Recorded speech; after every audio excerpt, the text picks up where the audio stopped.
अस्सलाम वालेकुम। आ topic is about the rickets.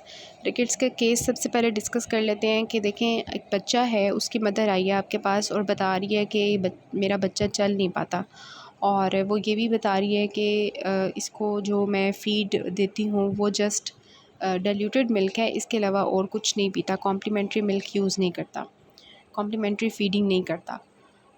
अब उसके बाद मसला ये जो है ना मेन आ रहा है, और बच्चा कितने साल का है? 2 साल का है, ठीक है। अब हमारी जो है डेफिनेशन रिकेट्स की सबसे पहले बात करते हैं कि रिकेट्स और ऑस्टिमुलेशन में क्या डिफरेंस होता है। देखें, जो हमारी बोन्स ग्रो हो रही होती हैं उस दौरान जो मिनरलाइजेशन अगर बोन्स की ना हो प्रॉपर, तो दैट लीड्स टू रिकेट्स। और अगर जब बोन्स बन चुकी होती हैं, मैच्योर हो चुकी होती हैं, फिर उनकी मिनरलाइजेशन ना हो, तो दैट इज़ ऑस्टियोमलेशिया। इस वजह से ऑस्टियोमलेशिया जो है अडल्ट्स की डिज़ीज़ है और रिकेट्स जो है ये बच्चों की डिज़ीज़ है। That's why we study it in the paediatrics. Key points इसके जो उन्होंने बताए हुए हैं वो ये कि हमारा जो मेन होता है विटामिन डी की डेफिशिएंसी, या तो वो डाइट में बच्चा जो है वो विटामिन डी नहीं ले रहा, या ये कि वो सनलाइट की प्रॉपर एक्सपोजर बच्चे की नहीं हो रही। आपको पता है ना, विटामिन डी जो होता है उसके लिए सनलाइट के एक्सपोजर ज़रूरी होता है, इस वजह से रिकेट्स डेवलप हो जाता है। अब वो बता रहे हैं कि जो इन्फेंट्स होते हैं उनको 1 हफ़्ते के अंदर जो है पूरी बॉडी का जो एक्सपोजर होना चाहिए सनलाइट का वो 30 मिनट्स का होना चाहिए, और उनके हेड को जो एक्सपोजर होना चाहिए सनलाइट का वो जो है 1 हफ़्ते के अंदर 2 आवर्स का एटलीस्ट होना चाहिए। और फिर अगर ये नहीं होता तो डार्क स्किन जो बच्चे होते हैं, या जो ब्रेस्ट फेड मदर्स होती हैं जो अनएक्सपोज्ड टू द सनलाइट होती हैं, उनके बच्चों में रिकेट्स बहुत कॉमन है। और रिकेट्स जो है वो किस एज में ज़्यादा कॉमन है? जब बोन्स रैपिडली ग्रो कर रही होती हैं फर्स्ट 2 ईयर्स ऑफ लाइफ में। उसके बाद जो रिकेट्स होता है वो इतना कॉमन नहीं है। फिर मेटाबॉलिज़्म की बात करते हैं तो सबसे पहले तो ये है कि विटामिन डी हमारी बॉडी में करता क्या है, ये हमारे कैल्शियम और फास्फोरस को हमारे ब्लड के अंदर नॉर्मलाइज रखता है, ज़्यादा करके रखता है। किस तरह से ज़्यादा करके रखता है कि ये हमारे जो कैल्शियम और फास्फोरस हैं उनकी इंटेस्टाइन से एब्जॉर्प्शन करवाता है ब्लड के अंदर। दूसरा ये कि बोन से कैल्शियम को निकलवाता है, और तीसरा ये कि किडनीज़ में से जो है रीअब्जॉर्प्शन करवाता है फास्फोरस एंड कैल्शियम की। अब इसकी 2 फॉर्म्स होती हैं, विटामिन D2 होता है और विटामिन D3 होता है। विटामिन D2 जो होता है वो एर्गोकैल्सिफेरॉल है, और विटामिन D3 जो है ये कोल्सकैल्सिफेरॉल है। होता क्या है कि सबसे पहले we have the sunlight. Sunlight जो है हमारी स्किन के अंदर 7 हाइड्रो कोलेस्ट्रॉल होता है। अब जब यूवी रेज़ ऑफ सनलाइट आती हैं वो क्या करती हैं कि जो हमारा है ना 7 हाइड्रो कोलेस्ट्रॉल उसको विटामिन D3 में कन्वर्ट करता है। और दूसरी ये है कि हमारे जो सप्लीमेंट्स होते हैं, मतलब जो हमारी डाइट होती है उसमें भी हमारे विटामिन D3 और विटामिन D2 होते हैं। जब भी हमारी बॉडी में एंटर हो जाते हैं तो सबसे पहले ये जाते हैं हमारे लिवर के अंदर। लिवर में जाएंगे, वहाँ पे क्या होता है, अल्फ़ा 1 ग्लोबुलिन होती है जो कि क्या करती है, मतलब उसके थ्रू ये लिवर में आ जाता है बाइंड होके। फिर जब ये लिवर में आता है तो वहाँ पे लिवर के पास एक एंजाइम होता है जिसको हम कहते हैं 25 हाइड्रोक्सी कोलकैल्सिफेरॉल 25 हाइड्रोक्सीलेज़। वो इसको क्या करता है, 25 हाइड्रोक्सीलेज़ इसको 25 हाइड्रोक्सी कोलकैल्सिफेरॉल में कन्वर्ट करता है। फिर ये चला जाता है हमारे किडनी में, और किडनी के पास जो है 1 हाइड्रोक्सीलेज़ होता है, अल्फ़ा 1 हाइड्रोक्सीलेज़। अल्फ़ा 1 हाइड्रोक्सीलेज़ क्या करता है कि उसको 125 डाईहाइड्रोक्सी कोलकैल्सिफेरॉल में कन्वर्ट करता है। मतलब वहाँ पे 25 था और यहाँ पे 125 हो जाता है। ये हमारा मेटाबॉलिज़्म होता है जिसकी वजह से विटामिन डी बन जाता है। सो यहाँ पे भी आपको ये लिखा हुआ बताया हुआ है कि किस तरह से विटामिन डी बनता है। तो ये भी यहाँ पे आपको दिखाया हुआ है कि एक्टिव फॉर्म 125 डाईहाइड्रोक्सीलेज़ होती है, डाई हाइड्रोक्सी कोलकैल्सिफेरॉल होती है। अब ये विटामिन डी हमारी बॉडी में करता क्या है, जब ये बन जाता है तो फिर ये क्या करता है कि हमारी जो है कैल्शियम, ठीक है, उसको एब्ज़ॉर्ब करवा के रखता है। जो फॉस्फेट होते हैं लेवल उनको हमारी बॉडी में एब्ज़ॉर्ब करवा के रखता है, मतलब उनकी लेवल्स को हमारी ब्लड में ज़्यादा रखता है। अगर हमारा विटामिन डी नहीं होगा तो उसकी वजह से क्या होगा कि हमारी बोन्स जो हैं वो प्रॉपर्ली ग्रो नहीं करेंगी। जो एपिफिज़ियल कार्टिलेज है उसकी नॉर्मल ग्रोथ एंड कैल्सिफिकेशन नहीं होगी due to absence of calcium and phosphorus salts. इसके अलावा क्या होगा कि जो एपिफिशियल प्लेट्स हैं उनके जो डिस्टल एंड्स हैं वहाँ पे भी जो ग्रोथ होना शुरू हो जाएगी। मतलब कि जो कार्टिलेज का लेवल है वहाँ पे ग्रोथ होगी नहीं, और जो हमारी एपिफिशियल प्लेट की एंड्स हैं वहाँ पे ग्रोथ स्टार्ट हो जाएगी, जिसकी वजह से वो थिकन होना शुरू हो जाएंगी और उसकी वजह से हमारी डिफरेंट मैनिफेस्टेशंस आएंगी, like widening of wrist, ankles and rachitic rosary of ribs. ये मैं आपको दिखाती हूँ क्या होता है। ये देखिए, रिस्ट को नोट करें यहाँ पे कि वाइडनिंग ऑफ रिस्ट हो चुकी है। दिस इज़ बिकॉज़ कि जो एपिफिशियल एंड है वहाँ पे एक्सपेंशन हो रही है, वहाँ पे ग्रोथ हो रही है, वहाँ पे कंटिन्यू होती रहती है ग्रोथ, और जो कार्टिलेज होती है वहाँ पे ग्रोथ होती कोई नहीं है। ठीक है, तो ये वाइडनिंग ऑफ रिस्ट्स आपको मिलते हैं। इसके अलावा अगर देखें, ये एक्सरेज़ में हम जब देखते हैं तो कपिंग मिलती है, फ्रेइंग और स्प्लेइंग मिलती है। ठीक है, कपिंग मींस ये जो कप शेप बन जाते हैं, फ्रेइंग मींस के जो एंड्स होते हैं वो ख़राब हो जाते हैं, और स्प्लेइंग मींस के जॉइंट्स के दरमियान में जो स्पेस होती है वो भर जाती है। ठीक है, दिस इज़ यहाँ पे भी आपको दिखाया हुआ है widening, splaying, cupping of the metaphysis with widely separated epiphysis. ठीक है, मतलब बिल्कुल सेपरेशन हो जाती है मेटाफिसिस और एपिफिसिस की। ये एक तरफ से आपको फ्रेइंग दिखाई हुई है जहाँ पे एंड्स जो है वो ख़राब हो रहे हैं, ब्रेक हो रहे हैं, और कपिंग मतलब एक कप शेप बन जाती है। ठीक है, उसके बाद ये वाली जो है ये मैनिफेस्टेशन आती है, मैं आपको दिखा रही हूँ कि ये काइफोसिस हो जाती है इन लोगों में। और इसके अलावा काइफोसिस मतलब कर्विंग ऑफ द स्पाइन जो हो जाती है ऊपर ऊपर से, उसको कहते हैं। फिर ये जो लेटरल कर्वेचर बन जाता है इसको हम स्कोलियोसिस कहते हैं, ये हो जाता है स्कोलियोसिस, दिस वन। इसके अलावा दिस इज़ लॉर्डोसिस। लॉर्डोसिस जो होता है इसमें जो बटक्स होते हैं उसके ऊपर इन्वर्ट कर्वेचर हो जाता है। So this is actually difference कि काइफोसिस जो होती है वो ऊपर की तरफ इन्वर्ट स्पाइन होती है, लॉर्डोसिस नीचे की तरफ नीचे से होती है, और स्कोलियोसिस लेटरल कर्वेचर बन जाता है। ऑब्वियसली कैल्शियम नहीं होगा तो बोन्स के साथ साथ टीथ्स में भी प्रॉब्लम आएगा, हाइपोफॉस्फेटेमिक रिकेट्स होती है। इसके अलावा इन बच्चों को केरेनियोटेबीज़ होती है, मतलब इनके जो स्कल होती है वो बहुत सॉफ्ट हो जाती है अराउंड द सूचर लाइन्स, और जब हम ऐसे प्रेस करते हैं तो ऐसे सॉफ्टनिंग सी फील होती है। दिस इज़ एक्चुअली द क्रेनियोटेबीज़ जो हमें इसमें मिलती है। इसके अलावा ये होती है, इसको हम कहते हैं, दिस इज़ एक्चुअली ये जो आपको बीड्स की फॉर्म में नज़र आ रहा है ना, इस तरह से जो एंड्स होते हैं ना हमारे कॉस्ट्रोकॉन्ड्रल मार्जिन्स वहाँ पर, this is actually called as rachitic rosary of ribs. ठीक है, तो these are the important clinical features of the rickets, जो आप देख लें कि क्या होता है। हैरिसन सल्कस भी हमें एक मिलता है यहाँ पे, जहाँ पे डायफ्राम एंटर होता है ना यहाँ पे करके, एक एंड डिप्रेशन से हमें फील होती है इन बच्चों में, that is actually called age. ठीक है, again the clinical features, again these patients of rickets. ठीक है, and these clinical features. So pathology के बाद आपके कॉजेज़ ऑफ रिकेट्स आ जाते हैं। देखें, खुद देखें कि विटामिन डी डिसऑर्डर्स हो सकते हैं, लाइक न्यूट्रिशन में विटामिन, या तो हम विटामिन ले नहीं रहे, या कंजेनिटली विटामिन डी की डेफिशिएंसी है, या मैल एब्जॉर्प्शन है, हम ले तो रहे हैं लेकिन एब्जॉर्ब नहीं हो रही vitamin D, for example coeliac disease के बच्चे हैं। इसके अलावा या तो वो बहुत ज़्यादा डिग्रेड हो रही है, या लिवर में इंजाइम का प्रॉब्लम है, या किडनी में प्रॉब्लम है। ठीक है, विटामिन डी डिपेंडेंट है या इंडिपेंडेंट रिकेट्स है। विटामिन डी डिपेंडेंट ये होता है कि जो रीनल का जो अल्फ़ा 1 हाइड्रोक्सिलेज एंजाइम है ना वो नहीं होता इन लोगों में। और ये जो टाइप 2 होती है ना, इसमें ये होता है कि सारा कुछ ठीक होता है, विटामिन ठीक बन रहा होता है, लेकिन जहाँ पे जाके विटामिन की एक्टिव फॉर्म ने एक्ट करना होता है ना, मतलब 125 डाईहाइड्रोक्सिलेज ने एक्ट जाके करना होता है, डाईहाइड्रोक्सिल कोलकैल्सिफेरोल ने जहाँ पे जाके एक्ट करना होता है, वहाँ पे एंड ऑर्गन रेजिस्टेंस हो जाती है।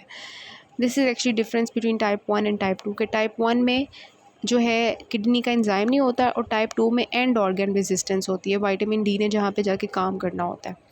फिर कैल्शियम की डेफिशिएंसी हो सकती है कि या तो हम कैल्शियम डाइट में ले नहीं रहे, या उसकी मेल एब्जॉर्प्शन है, या हम ऐसे डाइट ले रहे हैं जिसमें कैल्शियम की इनहिबिटर्स हैं। इसके अलावा फॉस्फोरस डेफिशिएंसी हो सकती है, या तो हम उसकी इंटेक सही नहीं ले रहे, या प्री मैच्योर इन्फेंट्स हैं, या इसके अलावा क्या है, रीनल लॉसेस हैं, मतलब फॉर एग्जांपल किडनी भी कोई भी डिजीज़ है, for example renal tubular acidosis है, या ये हमारे जो है हाइपोफॉस्फेटेमिक रिकेट्स वगैरह हैं।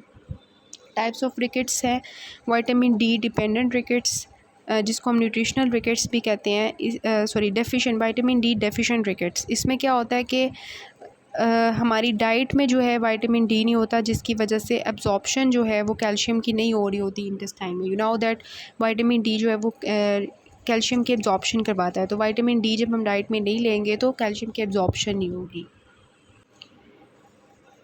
यहाँ पे उन्होंने बताया है कि high dietary fibre interferes with the calcium absorption. Vitamin D dependent rickets है, जो मैंने आपको बताया कि टाइप 1 और टाइप 2 होता है और इनमें क्या डिफरेंस होता है। टाइप 1 में जो है रीनल एंजाइम नहीं होता, और जो टाइप 2 होती है उसमें एंड ऑर्गन रेजिस्टेंस होती है। अब खुद सोचें कि जो टाइप 1 होगी, क्योंकि उसमें जो रीनल एंजाइम नहीं है ना, तो लिवर वाला जो होगा ना विटामिन, वो तो बन जाएगा, मतलब कि 25 हाइड्रोक्सी वाला तो बन जाएगा, लेकिन 125 वाला नहीं बनेगा। तो हमें इन लोगों में 125 तो 25 तो नॉर्मल मिलेगा, लेकिन 125 कम हुआ होगा। टाइप 2 में क्या है कि दोनों सही होंगे, मतलब कि जो लिवर वाला है वो ठीक होगा, और क्योंकि वो एंड ऑर्गन रेजिस्टेंस है ना, तो बॉडी और बनाना शुरू कर देगी, तो इस वजह से 125 हमें ज़्यादा मिलेगा इसमें। फिर हमारा जो है ये विटामिन डी एक्स लिंक्ड हाइपोफॉस्फेटेमिया है, इसमें मेल ज़्यादा इफ़ेक्ट होते हैं। ये भी हमारा जो है वो एज मतलब जेनेटिक्स के है कि जब वॉकिंग पे लोग बच्चे आते हैं, वेट बियरिंग करना शुरू करते हैं, तो फिर उनकी जो है बोइंग होना शुरू हो जाती है लोअर एक्सट्रीमिटीज़। ये वाला टेबल आपने कर लेना है। उसके बाद यहाँ पे इन्होंने यही बताया हुआ है कौन कौन से क्लिनिकल फीचर्स होते हैं। रेचिटेक रोज़ोरी और हैरिसन सल्कस जो होता है इसमें नहीं होता, ये जो एक्स लिंक्ड हाइपोफॉस्फेटेमिया है ना, इसमें नहीं होता। इसके अलावा रिकेट्स जो है वो मैल एब्जॉर्प्शन की वजह से हो सकता है कि हमारी जो है वो कोई भी सीरियक डिजीज़ है, सिस्टिक फाइब्रोसिस है, उसकी वजह से विटामिन डी एब्जॉर्ब नहीं हो रहा। या रीनल रिकेट्स हो सकता है कि रीनल की कोई भी प्रॉब्लम है जिसकी वजह से विटामिन जो है वो एक्टिव फॉर्म में नहीं हो रहा। 1 alpha hydroxylase in the kidney भी नहीं काम कर रहा होगा इन लोगों में। ठीक है। हेपेटिक रिकेट्स ये है कि लिवर की प्रॉब्लम थी जिसकी वजह से विटामिन डी एक्टिवेट नहीं हो रहा।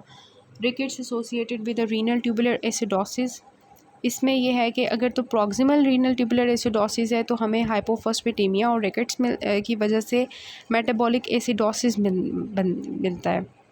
मतलब एसिडोसिस की वजह से क्या होता है, एल्कलाइन यूरिन प्रोड्यूस होता है, और जब एल्कलाइन यूरिन होता है तो वो फॉस्फेट की रीअब्जॉर्प्शन नहीं होने देता।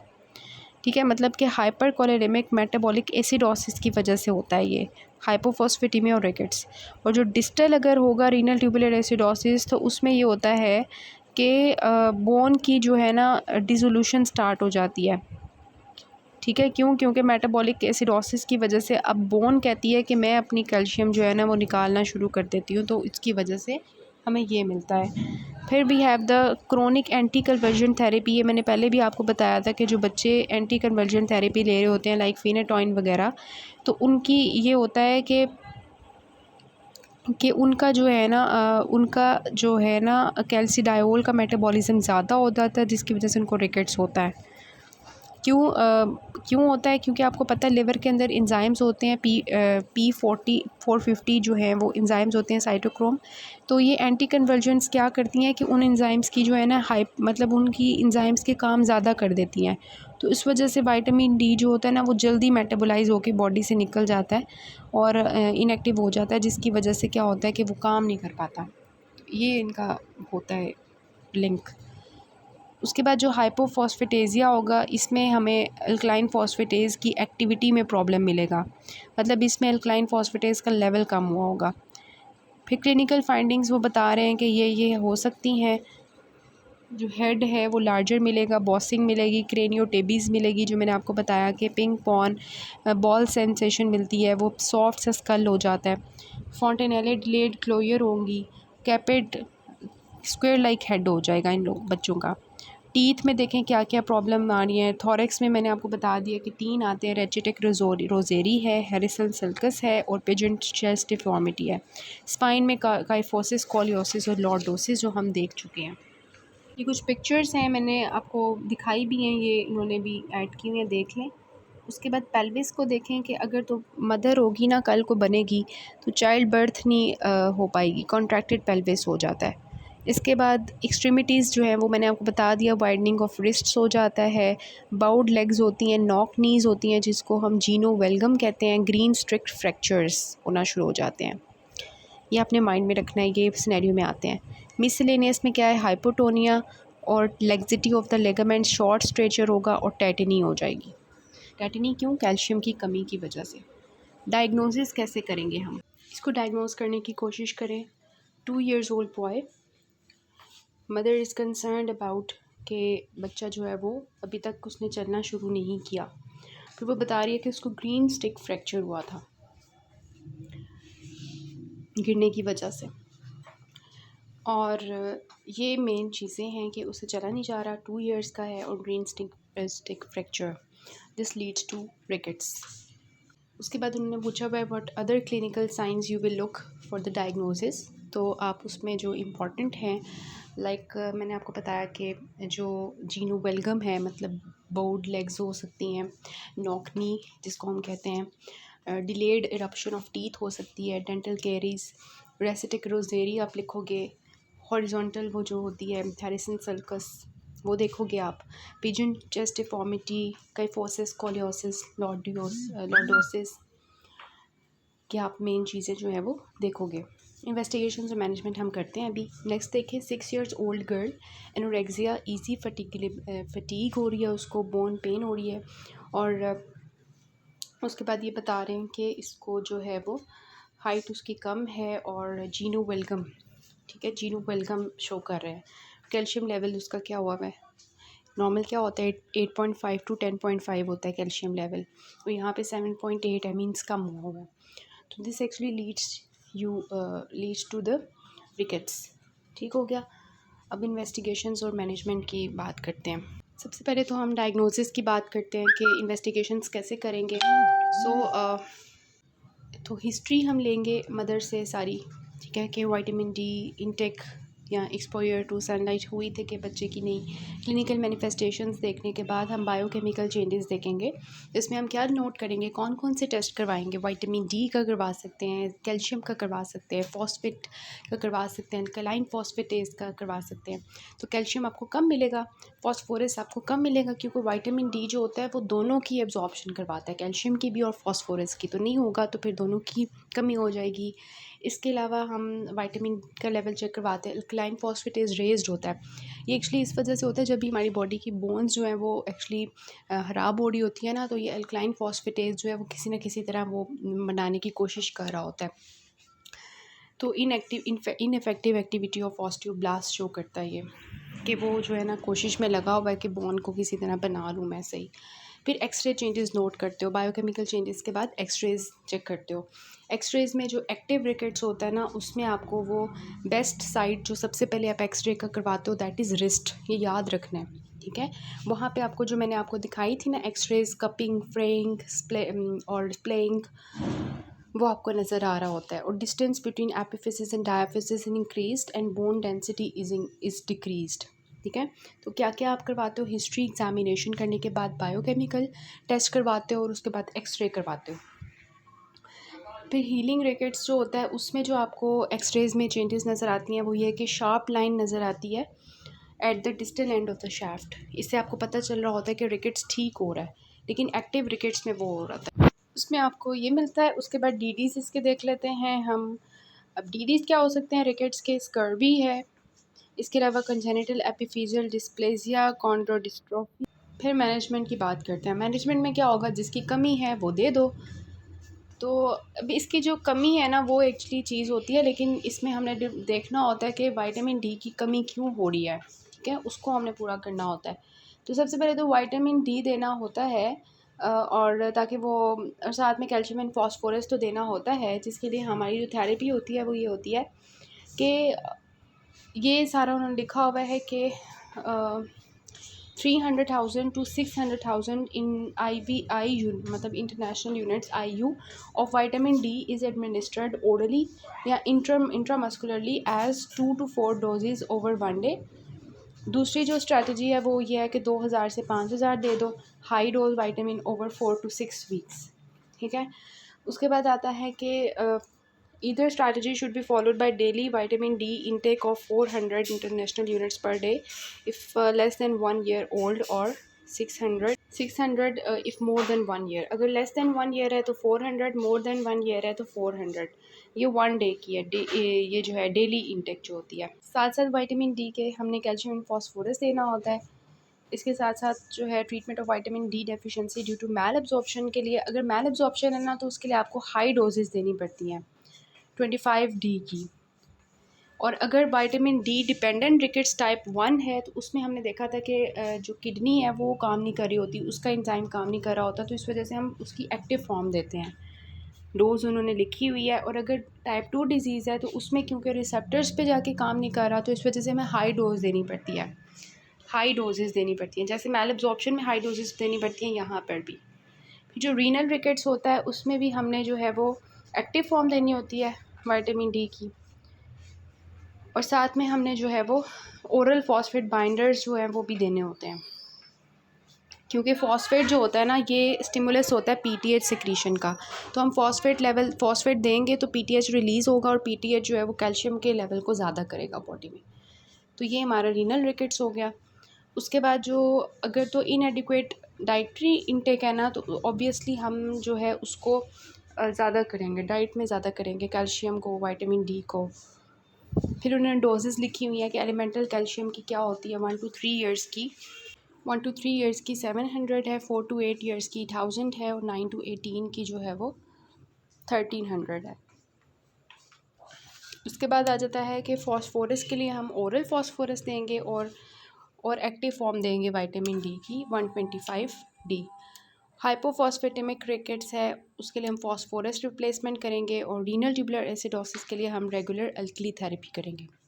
सो डिपेंडिंग अपॉन कि हमने ट्रीटमेंट क्या करना है, विटामिन डी और कैल्शियम और फॉस्फोरस तो देना ही देना है। टाइप 1 होगा तो एक्टिव फॉर्म देंगे, मैल एब्जॉर्प्शन होगी तो ज़्यादा अमाउंट में देंगे, हाई डोजेस देंगे। अगर टाइप 2 होगी डिपेंडेंट रिकेट्स तो उसमें भी हाई डोजेस देंगे। अगर हमारी होती है क्या रीनल रिकेट्स तो उसमें हमने जो है एक्टिव फॉर्म तो देनी है लेकिन साथ में फॉस्फोरस भी देना है, ओरल फॉस्फोरस बाइंडर्स देने हैं। उसके बाद आ जाता है कि अगर तो डाइटरी में कम है तो डाइटरी इंटेक से ही करेंगे और उसकी ये अमाउंट्स हैं। उसके बाद क्या है कि फॉस्फोरस डेफिशिएंसी है तो उसको फॉस्फोरस को देंगे along with the active vitamin D. और हाइपोफॉस्फेटेमिक है तो उसमें फॉस्फोरस रिप्लेसमेंट करेंगे। और रीनल ट्यूबुलर एसिडोसिस में हम क्या करेंगे, रेगुलर अल्कली थेरेपी करेंगे। कॉम्प्लिकेशंस ये हो सकती हैं respiratory infections, pulmonary atelectasis, obviously rickets है तो ये कॉम्प्लिकेशंस हो सकती हैं। Anaemia due to iron deficiency anaemia और इन्फेक्शंस। प्रिवेंशन हम कैसे कर सकते हैं, यूवी लाइट जब भी मैनेजमेंट आएगी ना तो उसमें आपने ये भी लिखना है प्रिवेंशन को। इस वजह से ये देखें कि यूवी लाइट की एक्सपोजर होनी चाहिए। ओरल एडमिनिस्ट्रेशन विटामिन डी की, अगर मदर्स हैं जो ब्रेस्ट फीड करवा रही हैं उनको एडिक्वेट सनलाइट एक्सपोजर लेनी चाहिए और सप्लीमेंटेशन लेनी चाहिए किसको, प्रेग्नेंट और लैक्टेटिंग मदर्स को। प्रोग्नोसिस इन्होंने जो लिखा हुआ है ये भी आपका आ सकता है कि हीलिंग जो है वो पहले कुछ डेज़ में स्टार्ट हो जाती है और रीस्टोर कब तक हो जाती है, 1 साल तक, मतलब 6 महीने से 1 साल में। बोन डिफॉर्मिटीज़ जो है वो 1-2 साल में ख़त्म हो जाती हैं जो हमने सारी देखी हैं। With 400 IU of vitamin D daily intake maintenance therapy अगर हम रखते हैं तो बोन डिफॉर्मिटीज़ ख़त्म हो जाती हैं। और एडवांस केसेस में जो है ना फिर परमानेंट डिफॉर्मिटीज़ होती हैं, अदरवाइज़ ये ठीक हो जाती हैं। इसका प्रोग्नोसिस अच्छा है। So this is all about the rickets. और इसके क्वेश्चंस में आपका यही है कि डायग्नोसिस और मैनेजमेंट जो हमने डिस्कस कर लिया। So this is all about it. इसके अलावा जो एंडो है ना इसमें जो डायबिटीज़ इंसिपिडस है वो भी हमने जीआईटी में एंडो जो मेडिसिन है उसमें डिस्कस कर लिया हुआ है। और डायबिटीज़ इंसिपिडस का ना एक आता है कि हमने जो उसके टेस्ट किए थे 2, एक हमने टेस्ट किया था ना उसका, तो वो जो टेस्ट है ना उसको आपने एक दफ़ा इरफान मसूद से देख लेना है। उसमें थोड़ा सा था मसला कि जिसमें हम देते हैं ना बाहर से, बाद में डेक्सामेथासोन देते हैं, ठीक है। मतलब पहले हम वो देते हैं ना, डेक्सामेथासोन कह रही हूँ, डेस्मोप्रेसिन। वो आपने देख लेना है कि जो उसका टेस्ट हम परफॉर्म कर रहे होते हैं उसके बाद डेस्मोप्रेसिन दे के लिखते हैं। डेस्मोप्रेसिन आपको ये बताता है कि वो सेंट्रल डायबिटीज़ इंसिपिडस है या नेफ्रोजेनिक है, उन दोनों के दरमियान में डिफ्रेंशिएट करता है, ठीक है। क्योंकि डेस्मोप्रेसिन एक जो है वो एडीएच की एनालॉग है, तो ऑब्वियसली जो सेंट्रल होगा उसमें उसका काम जो है वो स्टार्ट हो जाएगा डेस्मोप्रेसिन का, और बंदा जो है वो ठीक हो जाएगा, ठीक है। मींस उसका जो पानी का लॉस हो रहा था वो ठीक हो जाएगा, यूरिया जो है वो ख़त्म हो जाएगा। लेकिन जो मतलब ऑस्मोलैरिटी भी चेंज हो जाएगी। लेकिन जो होंगे ना नेफ्रोजेनिक, उसमें आप बाहर से जितना मर्ज़ी दे दो, क्या नाम है ये डेस्मोप्रेसिन, उसका एक्ट नहीं होगा। तो उससे हमें पता चल जाएगा कि आपका जो है वो कौन-सी डिफ़रेंट है चीज़, ठीक है? ये बहुत अच्छा इन्फॉर्मेशन में इसका टेस्ट का सारा लिखा हुआ है, वहाँ से एक दफ़ा आप देख लीजिएगा। So this is all about the endo पीड्स and endo medicine.